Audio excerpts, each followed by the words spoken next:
Olá! Na aula passada, nós falamos sobre o capitalismo e como ele se desenvolveu. Falamos um pouco de industrialização e, se ficou alguma dúvida, você pode assistir a aula passada novamente. Mas hoje eu pergunto para vocês: o capitalismo é a única forma de administração da política e da economia? O que vocês acham? Hoje em dia, as pessoas ainda fazem muita confusão dos termos que a gente usa para definir o espectro político, direita, esquerda, capitalismo, comunismo, e muita gente fala muita coisa sem saber o que realmente significa.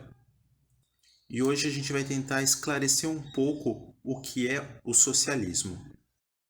Se no capitalismo eles pretendem acumulação de capital, de dinheiro, no socialismo eles tentam criar uma sociedade totalmente igualitária, onde o Estado, como nação, tem que fornecer as condições necessárias para que todas as pessoas possam se reproduzir socialmente. Reproduzir socialmente seria poder trabalhar, poder pagar suas contas de uma forma menos desigual. É normal no Estado socialista, por exemplo, não existir escolas particulares, hospitais particulares, porque o Estado fornece todas as condições para que todos tenham a mesma coisa, as mesmas condições. Enquanto no capitalismo, o Estado tem menos poder. Uma forma mais simplória para explicar, no capitalismo dá um foco maior à economia e às grandes empresas, enquanto no socialismo há uma preocupação muito grande com o bem-estar social. Bom, esse era o ideal deles, né? Agora eu pergunto para vocês: alguém conhece algum país que tenha esse regime socialista? Foi muito comum há uns um ano atrás, 2 anos atrás, as pessoas mandarem para Cuba. Cuba, sim, é um país socialista, assim como a Coreia do Norte, como a Moldávia, como o Laos, como o Vietnã. E a gente tem um país que a gente conhece bem, que é Portugal, que apesar do presidente ser de um partido, quem manda em Portugal por ser um outro regime é o primeiro-ministro. E o primeiro-ministro é do Partido Socialista também, que é o Antônio Costa. Mas como e quando surgiu o socialismo? Bom, no final do século XVIII, as condições de trabalho eram muito desfavoráveis aos trabalhadores. Eram várias horas trabalhando, remuneração extremamente baixa, não podia ir no banheiro, não tinha horário de almoço. Aí alguns intelectuais, alguns pensadores da época começaram a entender que não era bem interessante a concentração de renda da forma injusta que estava acontecendo naquele momento. E que se o capitalista estava ganhando dinheiro com a indústria dele, estava ganhando muito dinheiro, aumentava o número de pobres, porque ele requeria mais dinheiro e pagava muito pouco para os pobres, né, para os trabalhadores. Aí eles chegaram à conclusão que se a fábrica não tem trabalhadores, ela não vai produzir nada. Então, o que é realmente importante dentro de uma fábrica? São os trabalhadores. E eles queriam mais condições mais justas, mais oportunidades para se reproduzir socialmente, poder pagar as contas, poder viver de uma forma digna. O que muitas pessoas não entendem ainda no Brasil é que, por exemplo, não é errado ganhar dinheiro, trabalhar e ganhar dinheiro. É errado explorar a mão de obra do trabalhador, que não deixando ele ter condições para estudar, para ele se desenvolver, para ele melhorar, para ele crescer na vida. E dentro do socialismo existem também diferentes correntes de pensamentos, umas um pouco mais utópicas, outras mais científicas. Existe também o socialismo cristão.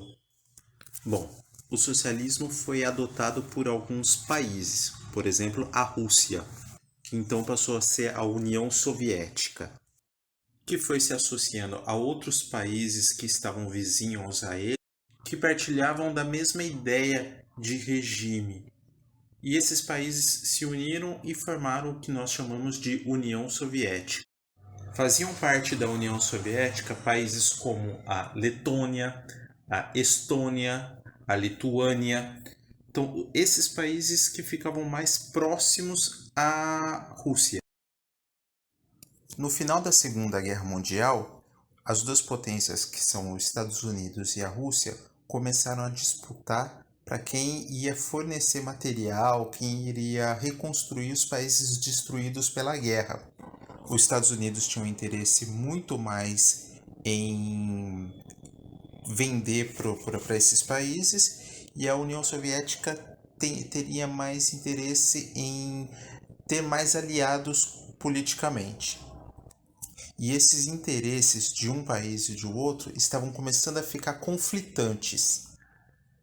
Enquanto os Estados Unidos queria vender para esses países, a União Soviética queria ter influência política sobre eles. A coisa ficou tão disputada entre esses dois países que foi necessário pegar a cidade de Berlim e dividir ela no meio. De um lado ficava a parte capitalista e da outra parte ficava o lado socialista. Um que tinha influência dos Estados Unidos e a outra parte tinha influência da Rússia. E construíram o famoso Muro de Berlim. E depois disso, o mundo ficou dividido. Tinha aqueles países que vendiam para os Estados Unidos ou compravam dos Estados Unidos, mas não faziam nenhum acordo com a Rússia. E do outro lado, existiam também países que faziam acordos com a Rússia, faziam comércio com a Rússia, mas não faziam comércio com os Estados Unidos. Esse período que a gente chama de Guerra Fria, porque não tinha uma disputa armada de um país contra o outro, mas começou a existir embargos. Por exemplo, aqueles que eram aliados da Rússia não poderiam comprar dos aliados dos Estados Unidos.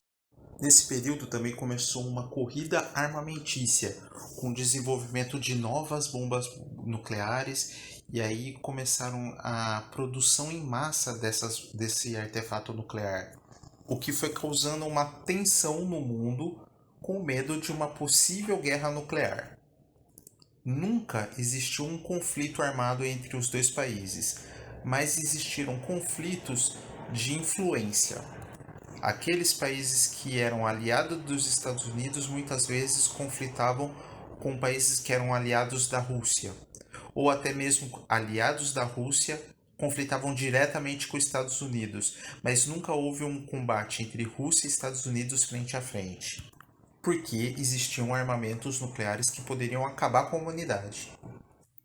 A Guerra Fria terminou com a renúncia do presidente da Rússia daquele período, que era o Mikhail Gorbachev.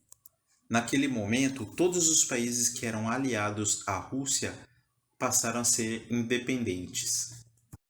E depois do fim do regime socialista, da divisão dos países, esses países que Lituânia, Letônia, que faziam parte da União Soviética, dos países soviéticos, socialistas, eles começaram a se aproximar muito mais do mundo capitalista e pondo um fim de vez na bipolaridade do mundo.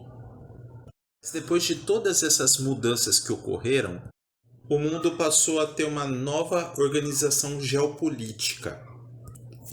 E os países começaram a se organizar no campo político, econômico e militar, independentes dessa disputa entre Estados Unidos e Rússia.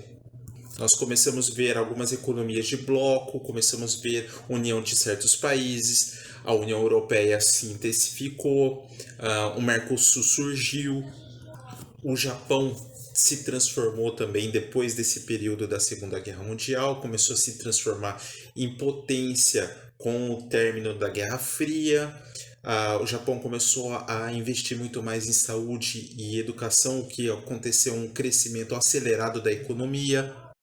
Os Estados Unidos continuou tendo uma certa influência política, econômica e militar no mundo, porém o mundo ficou muito mais dividido, muito mais multipolarizado. O mundo ficou mais multipolarizado.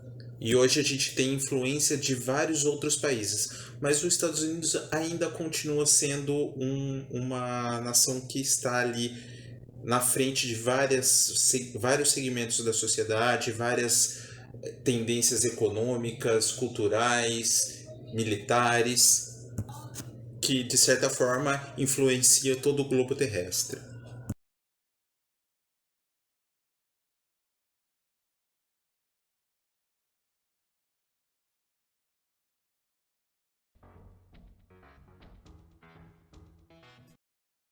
Obrigada por assistir até aqui. Deixa um comentário pra gente falando o que você achou do vídeo e não esqueça de responder as questõezinhas que a gente deixou lá para saber se vocês entenderam mais ou menos a ideia. Valeu, até a próxima!